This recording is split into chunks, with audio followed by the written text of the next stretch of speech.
La jeunesse, le premier événement olympique sur le sol africain.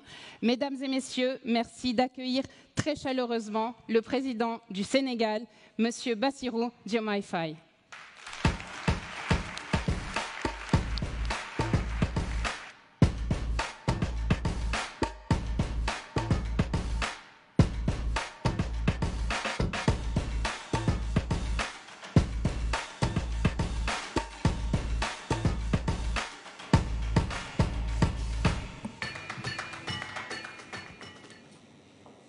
Excellences, Monsieur le Président de la République française, Monsieur Emmanuel Macron, chers collègues, chefs d'État et de gouvernement, Monsieur le Président du Comité exécutif du CIO, chers membres du mouvement olympique, Mesdames, Messieurs, je voudrais à l'entame de mon propos remercier le Président Emmanuel Macron et Monsieur Thomas Bach, président du comité exécutif du CIO, pour leur aimable invitation à ce sommet des Jeux du développement durable en prélude des Jeux olympiques Paris 2024.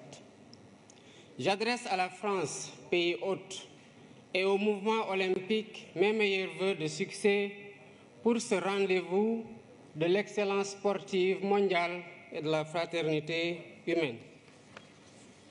En nous réunissant ici sous le sceau, sous la bannière de l'olympisme, nous faisons vivre toute la tradition antique de la trêve olympique, célébrant les idéaux de paix, de sécurité et de compréhension mutuelle entre les peuples.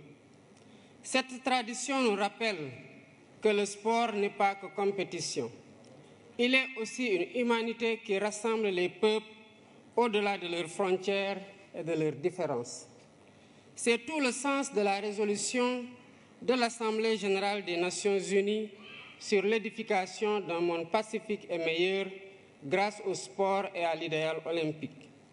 Cependant, force est de constater que l'idéal olympique est aujourd'hui mis à rude épreuve par la tragédie de la guerre, de la violence sous toutes ses formes et des inégalités sans cesse croissantes au sein et entre les nations.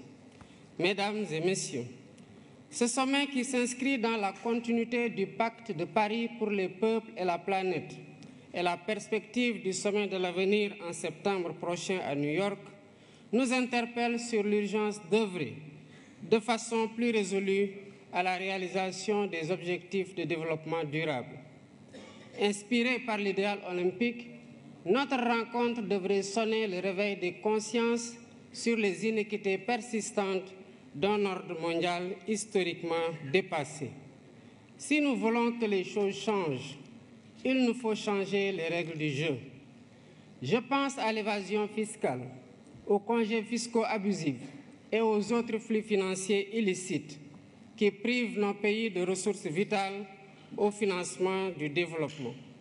Je pense à la question lancinante du traitement juste et équitable de la dette ainsi qu'au système de notation biaisé sur l'évaluation du risque concernant l'Afrique.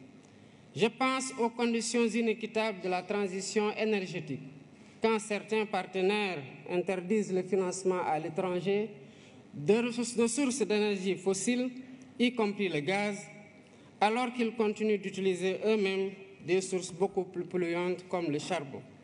Je pense à l'architecture de la gouvernance économique, politique et financière mondiale, héritée de la Seconde Guerre mondiale, dont la composition des organes et le processus de décision ne reflètent plus les réalités de notre temps.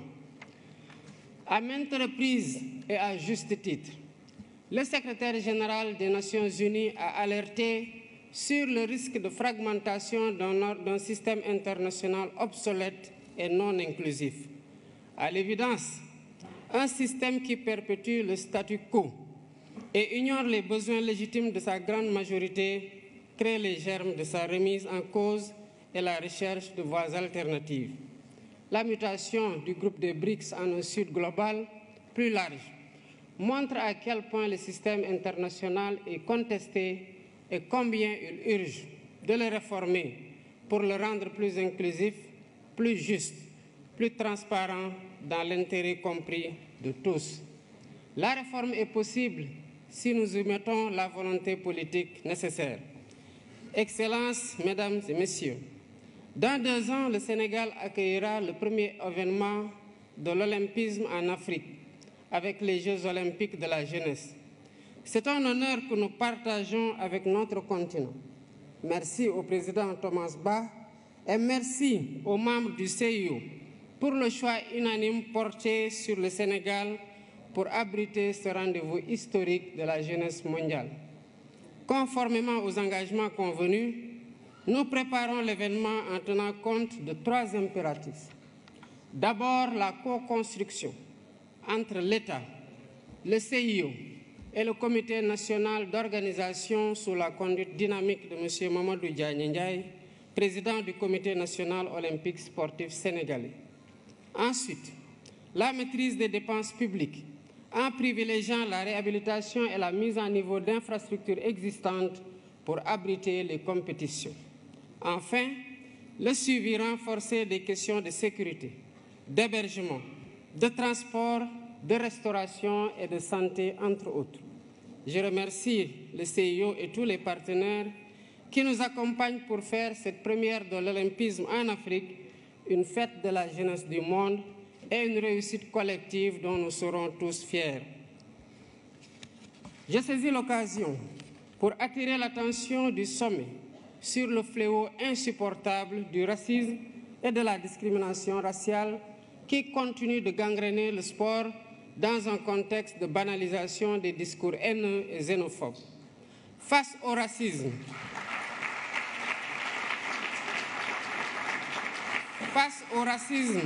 et à la discrimination raciale, nous devons rester debout et intransigeants.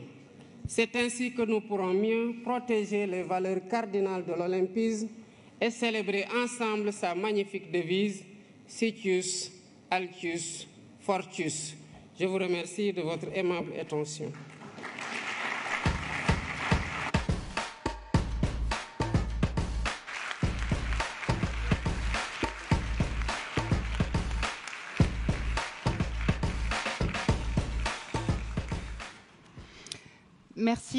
Merci, Monsieur le Président.